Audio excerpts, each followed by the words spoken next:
Section 2, application. In this section, we will see how direct marketing is actually applied by owners of exceptionally successful in direct marketing business and get shortlisted application opportunities for a variety of categories of businesses.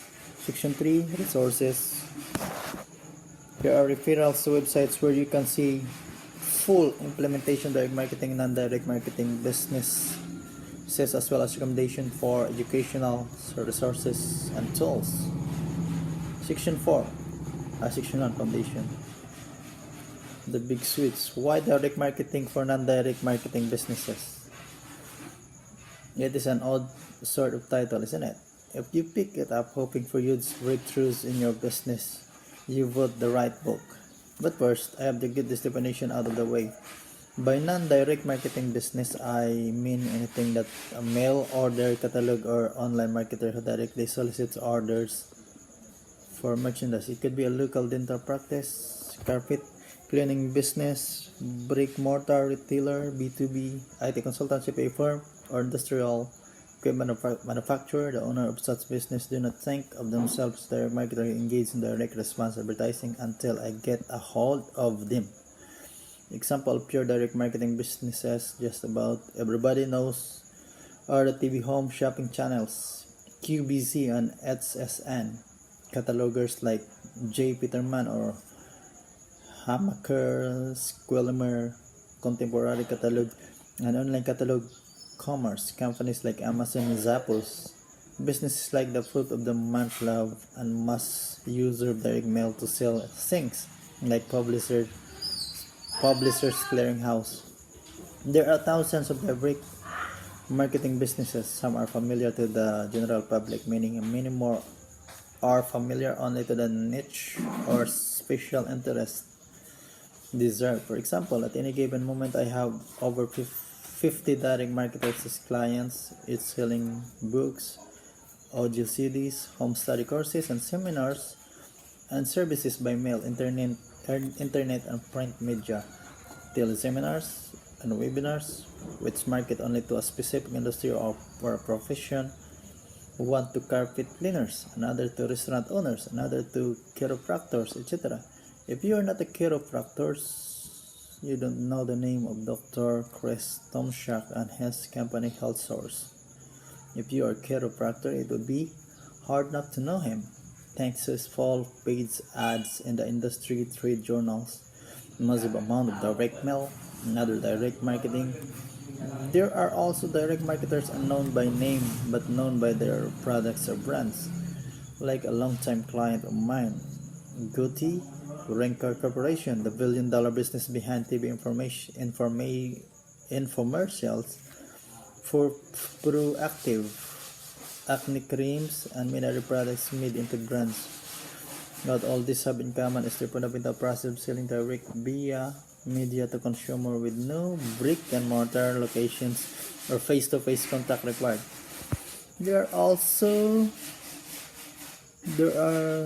These are not the folks this book is for, even if they are the kind of entrepreneurs I work personally with a lot.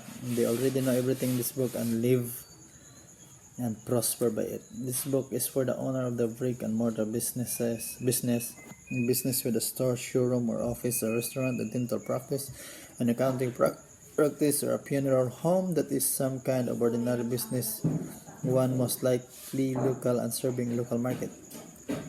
These are the entrepreneurs who have populated many audiences for 4 decades, subscribe to my newsletter, and use my system to transform those ordinary businesses into extraordinary money machines that far outperform their industry norms, peers, competitors, and their own wildest imagination. How they do it? The big switch is a simple one to state, if more complex to do.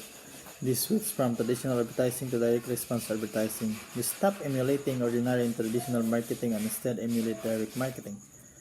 Most ordinary business advertising market like much bigger brand name companies, so they spend, waste a lot of money on image, brand, and presence, but copycatting these brand name companies is like a rabbit behaving like a lion. It makes no sense. The big companies have all sorts of reasons for the way they advertise market, and have nothing to do with getting customer making sales because your agenda is much simpler. You should find successful business with simpler agendas to copycat. Those are direct marketers. You and they share the same basic ideas. Yeah. Spend $1 marketing, get back $2 or $20 fast. That can be accurately tracked to the $1 spent. Do not spend $1 that does not directly quickly bring back $2 or $20. Please stop and be sure you get this life-changing principle. Be careful who you copy. Be careful who you act like. Be careful who you study. If their purpose, objectives, agenda, reasons for doing what they do the way they do it, it won't match up. It don't match up with your purpose, objectives, agenda, then you should not study or emulate or copy them.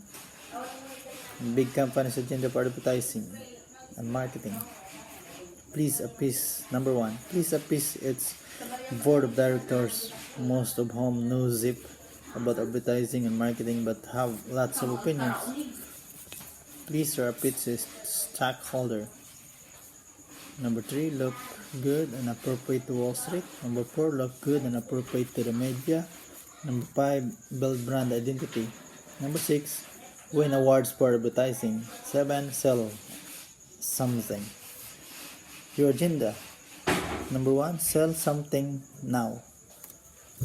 Please stop and be sure you get this life-changing corollary principle. Find somebody who is successful, who shares your purpose, objectives, agenda, and pay great attention to what he does and how he does it. I believe some call this sort of thing a blinding flash of the obvious. Well, you can call it obvious if you like, but then how do you explain the fact that 99% of all business people are operating as ignorant of this obvious logic? I might add this principle has power and places other than marketing. You can eventually get south by going due north, but life's easier and less stressful and business most profitable if you actually get headed in the direction that leads directly to your destination of choice. Emulating inappropriate example is the equivalent of trudging south to get to the North Pole. Odds are you get lost, tired, or eaten by a giant iguana long before seeing snow. Why is there too much lousy, unproductive, unprofitable advertising marketing out there anyway? The B is truth. No bullshit truth. Most business owners are just about clueless when it comes to advertising marketing. They are therefore often advertising victims, preyed on by media salespeople, ad agencies, website developers, social media wizards, and others who don't know any more about how to actually produce customer make sale than they do. Anytime you are being guided to decisions and investment that are not fact-based and instead driven by popular fads, trends, opinions, and monkey see monkey do pressure, you are being victimized. Direct marketers insist on facts and live by data. If you try to get a business owner to accurately tell you where his customer and sales come from, what it costs to get a customer from source A or source B, what results specifically can come from this ad and that one he can't, is guessing.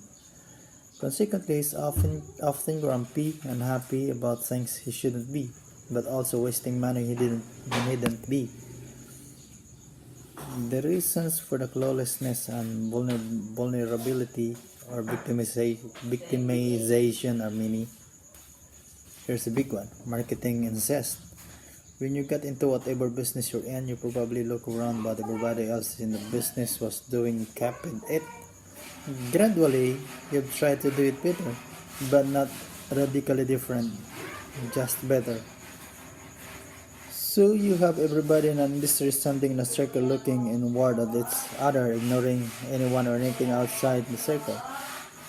It's incestuous, and it works just like real generational incest. Everybody slowly gets dumber and dumber and dumber. This book dares you to turn back on the circle, deliberately go far afield from your fears in search of different, not just incrementally better, different ways of marketing. Yes, salvation is within reach. Now, here's the good news. Most business owners, clueless as they may be about profitable advertising or effective marketing, do know a lot about how to sell their products or services. That's very good news because direct marketing for non-direct marketing businesses is really not about traditional advertising or marketing at all. It is simply salesmanship multiplied in media. So you actually already do have a firm grip in one third of the Kennedy results triangle that you'll master with this book. You know the message, it'll get tweaked as I'll explain. But you do have this component part, message, market, media. The 10 no BS roles of direct marketing for non-direct marketing businesses. My 10 commandments. I lay our foundation first, a radical idea itself. Please copy this and post it somewhere. You'll see them often until you get them memorized. Doing so will keep you on track, save you a lot of money, and dramatically improve your marketing. From now on, every ad you run, every flyer distribute, every postcard or letter you mail, every website you put up, every or anything you do to advertise market your business must adhere to these rules. To be fair, they are simplistic and dogmatic, and these are reasons to violate them in certain situations. But for now, sticking to them as rigid diet will work. You can experiment later, after you'd first cleanse your business toxins. Rule number 1. There will always be an offer or offers. Rule number 2. There will be reason to respond right now. Rule number 3. You will give clear instructions. Rule number 4. There will be tracking, measurement, and accountability. Rule number 5. Only no cost brand building. Rule number 6. There will be follow-up. Rule number 7. There will be strong copy. Rule number 8. It will look like mail order advertising. Rule number 9. Results rule. Period. Rule number 10. You will be a tough-minded disciplinarian and put your business on a strict direct marketing diet. We'll tackle its rule in depth in the next 8 chapters. I once wrote an entire book about breaking rules, and generally speaking, I think rules are for other.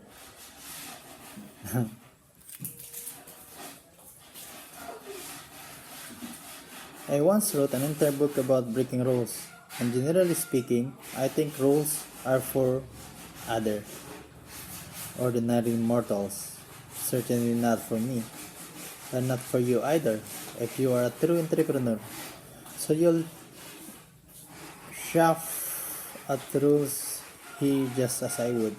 However, when you are attempting to undo bad habits and replace them with new ones, some hard and fast rules are necessary, temporarily. Once you fully understand this and have lived with them for a reasonable length of time, then feel free to experiment if you wish. But get good at coloring inside the lines before ignoring them altogether. Finally, a word about this age rules in the newest of the new media and its promoters of new metrics. Try putting views or likes on a bank deposit slip. You will be told that no old rules. The time-tested, time-proven ones apply to new media like Facebook or Snapchat or etc. But be like certain to take into account who makes that argument. It will come from young people on your staff or in agencies spending your money, not theirs, unable if pressed to prove profitable return on investment from the cheesy media and made-up metrics. When pressed on this point, they won't argue facts because they can't. They will only stigmatize and label you as dummy and and primitive stock in the past always. It will come from people caught up in the damn cattle stampede. You have to do it, and true harsh reality, accountability aside, because everybody else is doing it and ignoring financial accountability. It will come from peddlers of it or for profit. Of course, the bald man should never ask the hungry barber if he needs a haircut. And all you have to sell are haircuts. Everyone needs them. If a media can't be used with these 10 rules applied to it, my advice is skip it.